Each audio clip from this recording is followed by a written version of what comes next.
Bienvenue dans un nouvel épisode les amis. Dans cet épisode on va parler programmation, musculation, mouvement et santé. On va aborder plusieurs sujets, mais le sujet principal du jour va être les supersets. On m'a posé la question récemment et je me suis dit tiens, c'est une question qui est intéressante vu que je n'ai jamais vraiment abordé ce sujet en profondeur. Donc c'est ce qu'on va faire dans ce premier épisode. Je vais vous expliquer comment j'utilise les supersets, pourquoi j'accorde énormément de valeur, et la question qui m'a été posée, et donc d'autres questions vont découler de cette dernière bien entendu, a été la suivante: pourquoi tu utilises autant de supersets dans tes programmes de musculation? Et pour ceux qui font mes programmes de musculation de la série hybride, eh bien effectivement, on va retrouver plusieurs supersets. Et je vais tout vous expliquer dans cet épisode-là. Dans ce deuxième temps, on va parler du nombre de pas, le nombre de steps adéquats qu'il faut faire pour être en bonne santé. Il y a plusieurs nombres qui sont donnés dans l'industrie. Il y a pas mal de critiques autour des nombres qui sont donnés. Je vais vous donner mon point de vue sur le sujet qui est plutôt nuancé selon moi et qui malheureusement manque dans cette industrie. Donc j'espère que c'est quelque chose que vous allez pouvoir, vous allez pouvoir en bénéficier. Et finalement, on va parler de l'importance de la musculation dans les grandes lignes qui va être rejoint de toute façon dans tout ce qu'on va dire depuis le début de l'épisode. Donc commençons directement par le sujet principal du jour qui est les supersets. Donc effectivement, j'utilise énormément de supersets. Pour ceux qui ne savent pas ce que c'est, lorsqu'on parle de supersets, eh bien on parle d'une combinaison de deux exercices qui s'enchaînent avec un temps de repos minime. On ne prend que notre temps de repos à la fin du deuxième exercice. Okay, alors je ne connais pas les termes ou les définitions, la traduction exacte en français ou les traductions exactes en français, vu que j'ai tout étudié en anglais et que on utilise ces anglicismes également dans l'industrie francophone. Mais quand j'ai étudié le tout à l'époque, eh bien on distinguait dans l'industrie anglo-saxonne plutôt, eh bien on distingue deux types de supersets. Dans le langage courant, on appelle ça superset, mais dans le langage technique, on va distinguer ce qu'on appelle les supersets qui consistent à enchaîner deux exercices mais qui ciblent des groupes musculaires différents, et ce qu'on appelle les compound sets qui ciblent les mêmes groupes musculaires. Donc en l'occurrence ici, imaginons qu'on fasse un développé couché qu'on enchaîne ensuite avec un pec fly. On vise les pectoraux sur les deux exercices qu'on enchaîne à la suite et on prend son temps de repos uniquement à la fin. Donc c'est une petite variable qu'on peut garder en tête, bien entendu, mais de manière générale, on appelle tout ça des supersets. On peut bien entendu créer ce qu'on appelle des giant sets où on enchaîne plus que deux exercices. On gardera ça éventuellement pour un autre podcast. Donc pourquoi j'utilise déjà, maintenant qu'on a parlé de la définition, j'aimerais parler d'une autre, peut-être reliée à cette définition également, le fait que dans l'industrie francophone, j'ai remarqué qu'on l'utilise beaucoup pour parler d'intensification, de technique d'intensification. On dit qu'on utilise des supersets pour intensifier la séance. Alors que moi, je ne vois pas du tout ça de cette façon-là, bien que on pourrait faire un argument en disant que effectivement ça rend les séances plus intenses. Mais moi, je vois plutôt le côté organisationnel lorsqu'on parle de supersets sans forcément rajouter plus d'intensité. Alors il y a certains avantages et il y a certains inconvénients, d'accord? Et bien entendu, selon moi, il y a plus d'avantages que d'inconvénients. D'ailleurs, j'en vois que un d'inconvénient. Donc si vous en avez, libre à vous de les mettre en commentaire. Mais je pense que ça va être lié à celui que je vais mentionner. Quoi qu'il en soit, je pense qu'on doit mentionner ces derniers pour expliquer déjà mon point de vue et pourquoi je pense que vous devriez les intégrer dans vos séances. Donc l'idée, encore une fois, comme je l'ai dit, c'est d'enchaîner deux exercices à la suite avec un temps de repos qui est minime. On ne doit pas être strict dessus. De manière générale, on va se dire que c'est juste le temps de transitionner, ou alors 15 secondes à 30 secondes. Okay, et ensuite, on passe au deuxième, et ensuite on prend notre temps de repos de manière générale. Okay, on va prendre le classique, on donne 1 minute 30 de temps de repos à la fin de notre exercice, d'accord, ou du deuxième exercice. Donc commençons maintenant par les avantages et les inconvénients. Alors pour moi, le premier avantage, c'est que ça rend notre séance beaucoup plus dynamique. Il n'y a rien de plus ennuyeux pour moi que de faire un exercice, d'attendre, un exercice, d'attendre, un exercice et d'attendre. Donc selon moi, c'est beaucoup plus ludique. On rend ces séances de musculation au final comme quelque chose où on ne passe pas plus de temps à ne rien faire qu'à faire. Et ça, pour moi, c'est très très très important. Parce qu'il faut savoir que j'entraîne pas des bodybuilders, des culturistes. Moi-même, je ne suis pas bodybuilder, je n'aspire pas à ça. Donc, bien entendu, on a des modèles d'entraînement qui sont totalement différents. J'entraîne la population athlétique, je m'entraîne moi-même à être plus athlétique. Et du coup, bien entendu, on va utiliser un modèle qui nous correspond plus. Donc le deuxième avantage selon moi, c'est que c'est beaucoup plus athlétique de faire des supersets dans une séance de préparation physique. Parce que, encore une fois, ça se rapproche plus du modèle, de l'état d'esprit même d'un athlète. Avoir la capacité d'enchaîner plusieurs efforts à la suite et de prendre le temps de repos une fois que une certaine quantité d'efforts a été fournie.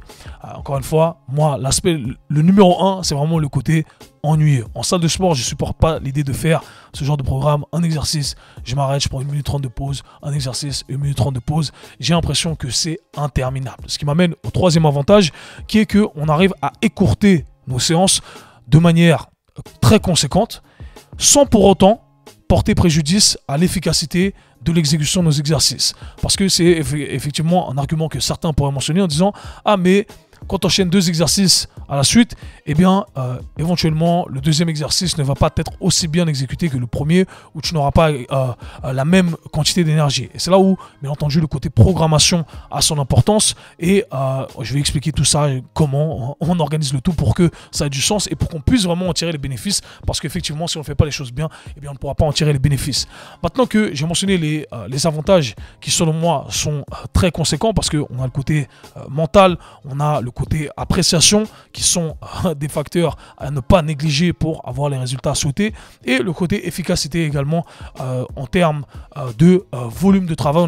On arrive à rajouter plus de volume de travail de manière adéquate, à savoir qu'on a un temps qui est limité pour la plupart d'entre nous, 1 heure, 1h30, ok, je vais essayer de rentrer le max tant que c'est cohérent, ok. Donc au lieu de faire des séances qui vont durer jusqu'à 2h, 2h30, j'ai jamais compris les gens qui vont à la salle qui restent 2h30 à la salle de sport en suivant exactement leur programme. Si je reste 2h30 à la salle de sport, c'est que voilà, j'ai traîné, j'ai vu des gens, j'ai voulu rien faire et j'avais rien de prévu dans ma journée. Ça arrivait très peu de fois dans ma vie. Quoi qu'il en soit, c'est le contexte dans lequel ça arrivait. Maintenant, parlons de l'inconvénient des supersets. L'inconvénient des supersets, c'est que effectivement, le deuxième exercice pourrait être négligé si, attention, uniquement si on a un système cardiovasculaire qui est haché. Okay. Et ça, c'est un fait. Si on a un système cardiovasculaire caché, ça nous prend beaucoup plus de temps à récupérer. Et du coup, eh bien, on est obligé de faire un exercice d'attendre. Parce que le problème, quand on enchaîne ces exercices qui vont viser différents groupes musculaires, eh bien, on va avoir une demande qui est périphérique. Notre cœur va devoir travailler beaucoup plus.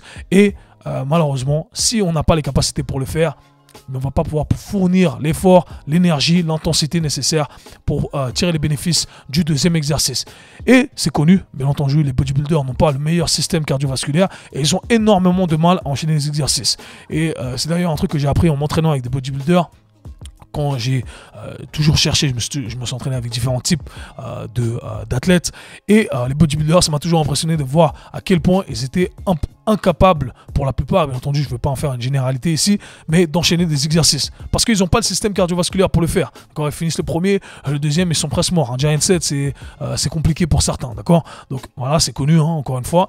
Et ça fait partie de leur sport. Ils ont une corpulence, un focus qui est placé sur le côté esthétique et pas forcément sur le côté cardiovasculaire, bien qu'ils pourraient en bénéficier. Mais encore une fois, comme chaque sport, on a nos priorités, on a nos limites, et bref, c'est comme ça. Mais encore une fois, tout ça pour vous dire que je ne vois pas le tout à travers cette lentille du bodybuilding, qui est une lentille qui est prédominante dans le monde de la musculation, et je dirais même très prédominante dans le monde de la musculation francophone. Parce que la plupart des experts, des gens qui parlent, sont des gens qui sont dans le monde du bodybuilding ou fortement influencés par ce dernier. Bien que l'influence powerlifting et CrossFit arrive pas mal dans la francophonie également et pas mal installée. Mais c'est quand même cette industrie-là ou cette lentille-là qui est dominante. Alors qu'on n'est pas obligé de voir le tout à travers cette lentille-là. Donc maintenant que j'ai parlé de l'inconvénient, pour contrecarrer cet inconvénient, eh bien, il faut avoir un système cardiovasculaire qui est OK. C'est clair que si tu n'arrives pas à monter un étage en escalier sans être essoufflé et sans avoir besoin d'un shake de protéines, eh bien, va pas faire des supersets, ça va pas fonctionner pour toi, c'est clair. Mais si tu as un système cardiovasculaire qui est OK, eh bien, tu es capable d'enchaîner 2 exercices à la suite si c'est bien organisé de manière cohérente, et j'y viens dans un instant, OK? Donc ça, c'est le point de vue qui est important, le point qui est important à mentionner. D'ailleurs, certains pourraient dire que justement, quoi qu'il arrive, peu importe, eh bien, ça va être... c'est pas une bonne idée d'enchaîner ces 2 exercices parce qu'on n'aura pas assez de temps de récupérer lorsqu'on va recommencer, etc. Et encore une fois, c'est un mauvais argument. Pourquoi?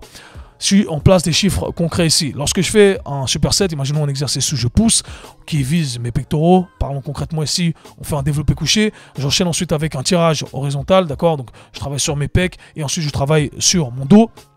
Et ensuite, je prends le temps classique de pause, 1 minute 30 de pause. Cool. Maintenant, qu'est-ce qui se passe fondamentalement? Eh bien, lorsque je reviens sur cet argument-là, certains diraient « Ah non, mais tu vas reprendre les pecs, ensuite tu vas être fatigué, etc. etc. » Ça n'a pas de sens du tout parce qu'au final, on a encore plus de temps de repos. On a encore plus de temps de repos pour être performant lorsque on va reprendre la série.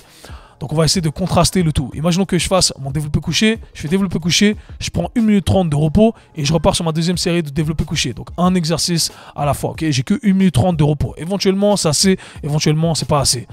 Ensuite on parlera des temps de repos. Dans les détails pour vous expliquer que c'est pas si important que ça.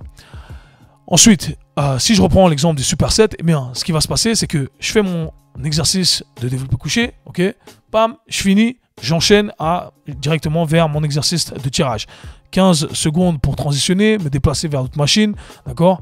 Et je fais mon exercice, j'accumule 45 secondes de temps sous tension. Donc c'est déjà là, à la fin de mon exercice de tirage, mon deuxième exercice, j'aurai accumulé 60 secondes, 1 minute de repos au niveau de mes pectoraux. Et ensuite, je prends 1 minute 30 de repos pour avoir cette récupération globale, d'accord? Cette récupération plutôt systémique. Et donc j'aurai accumulé 2 minutes 30 de repos avant de reprendre l'exercice de poussée pour mes pectoraux. Okay, donc j'aurai accumulé encore plus de temps de repos, ce qui veut dire que je vais pouvoir performer avec plus d'aisance et j'aurai raccourci le temps de ma séance parce que j'aurai rajouté 2 exercices qui s'enchaînent de manière cohérente. Okay, donc encore une fois, si vous faites les choses bien, au contraire, ça ne va que vous tirer vers le haut, ça ne va que apporter des bénéfices. Donc voilà, gardez ça en tête, j'espère que c'est un argument qui va pouvoir en convaincre certains. Maintenant, comment on organise le tout? J'aime pas utiliser des règles absolues parce qu'il n'y a pas de règles absolues. On peut utiliser des supersets à tout moment. Encore une fois, selon moi, c'est pas une technique d'intensification, c'est plutôt un modèle organisationnel.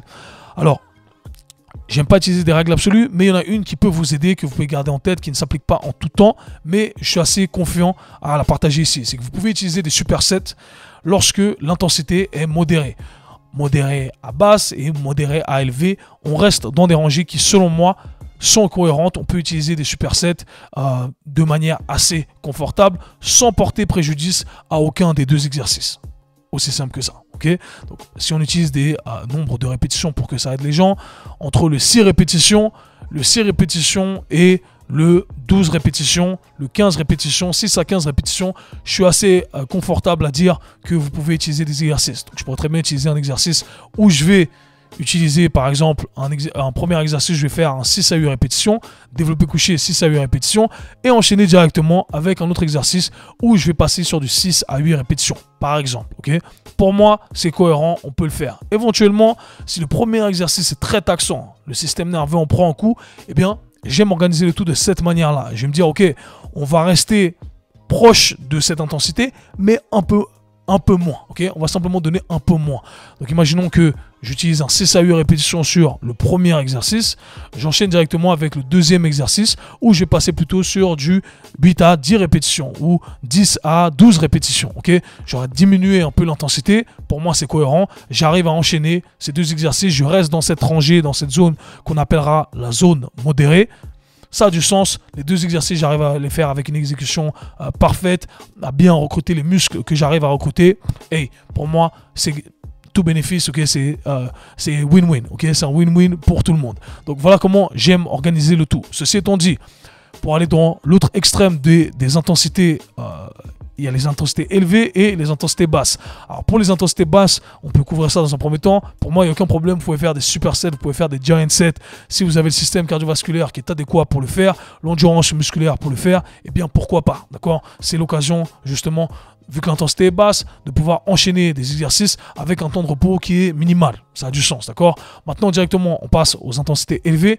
Et là, pour les intensités élevées, eh bien, c'est là où c'est un peu plus délicat. Parce que, selon moi, c'est soit on ne fait pas de superset du tout, soit alors on fait des supersets, mais alors le deuxième exercice va dans un spectre qui est totalement opposé. Donc ici, le spectre opposé de l'intensité élevée est l'intensité basse. Je donne un exemple ici, je fais mon premier exercice où je vais faire du 3 RM, ok?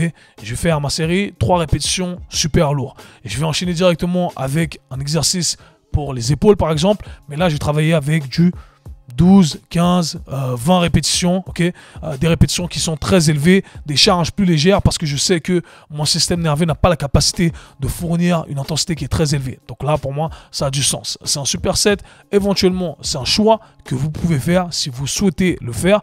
Ou alors, on peut prendre la première option qui est de ne rien faire du tout, simplement se reposer et ensuite repartir avec son énergie à 100%. On veut faire attention, on veut filtrer notre énergie, on veut faire en sorte de ne pas prendre de risques et se dire ok, à chaque fois que je vais faire mes squats, eh bien j'aurai 100% de mon énergie. Ça, éventuellement, c'est quelque chose que on peut organiser de cette façon-là. On n'est pas obligé de mettre des supersets à ces moments-là, ok. Donc, de manière générale, voilà comment j'aime organiser mes supersets. Je me dis supersets, c'est plutôt pour le côté hypertrophie, le côté bodybuilding, le côté muscle, je vais construire du muscle, et bien là, je peux rentrer des supersets. Pour le côté performance, et bien peut-être que là, je vais être un peu plus délicat, ça va dépendre du contexte, ça va dépendre du bloc d'entraînement, etc.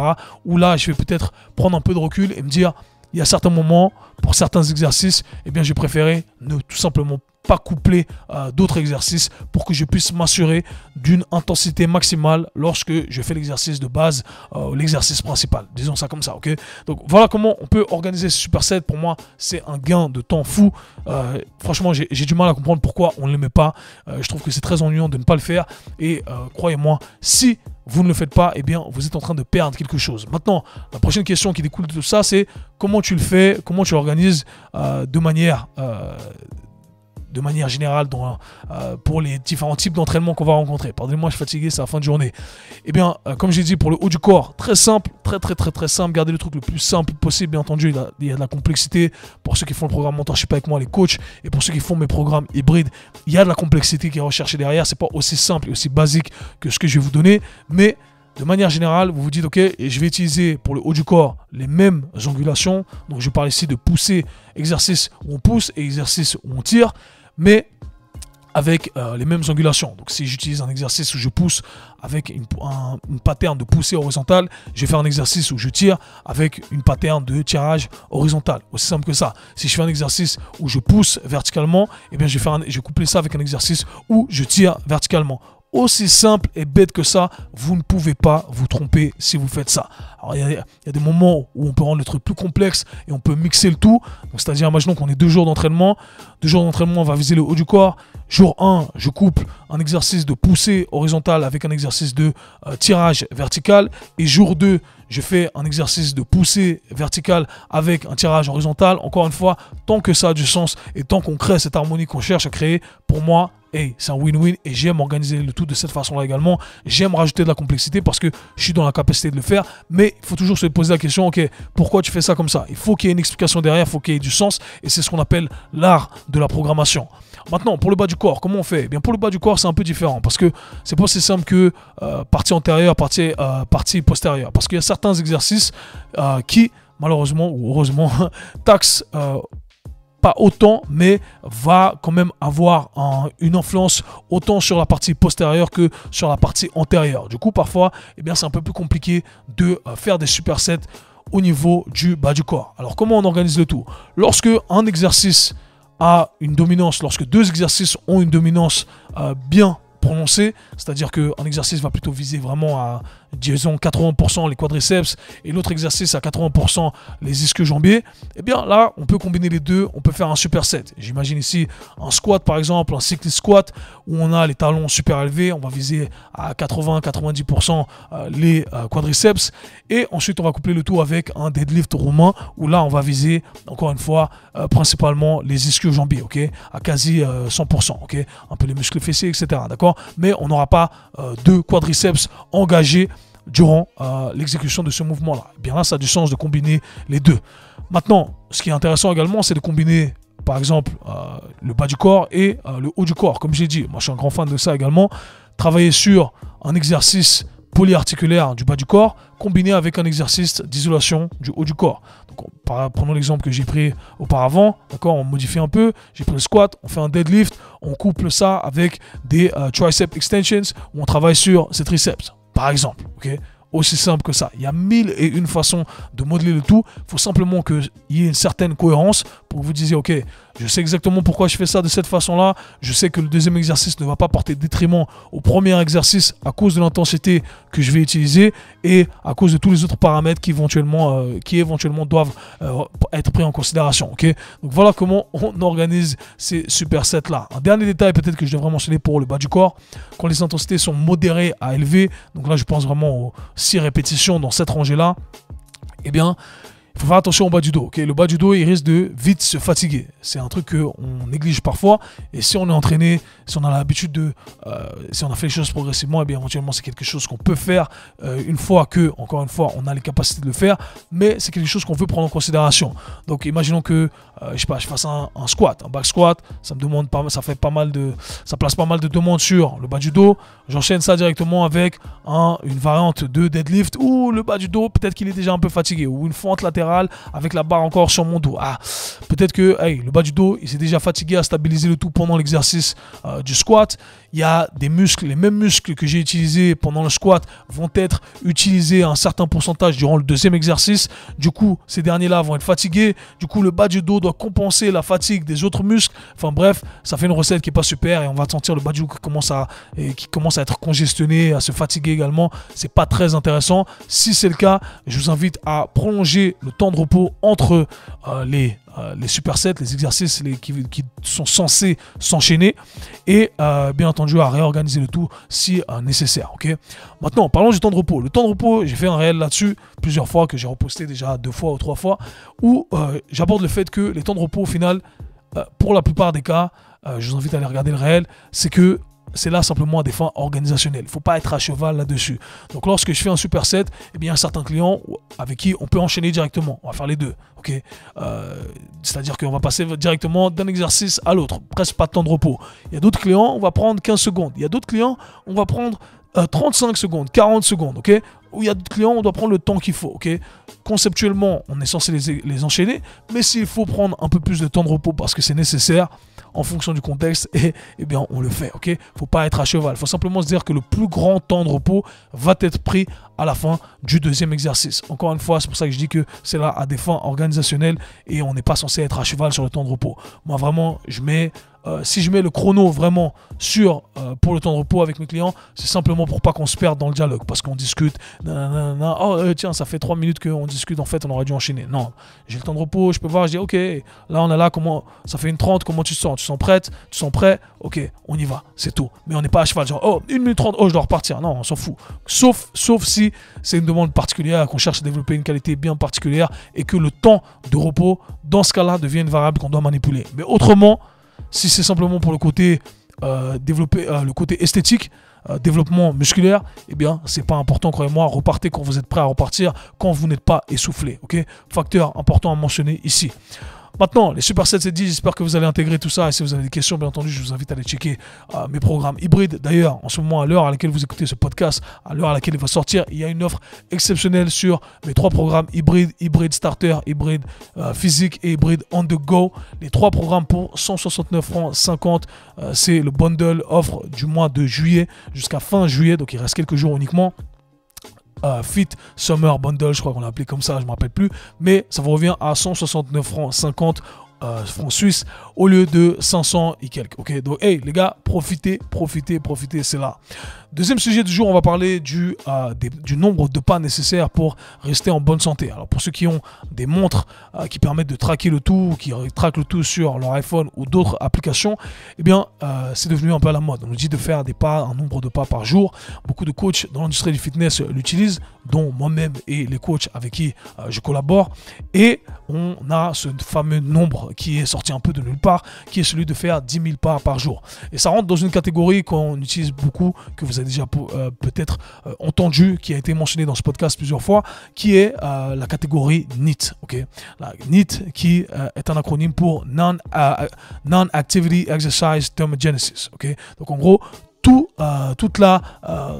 ce qui va être consommé en termes de calories qui n'est pas directement lié à l'exercice.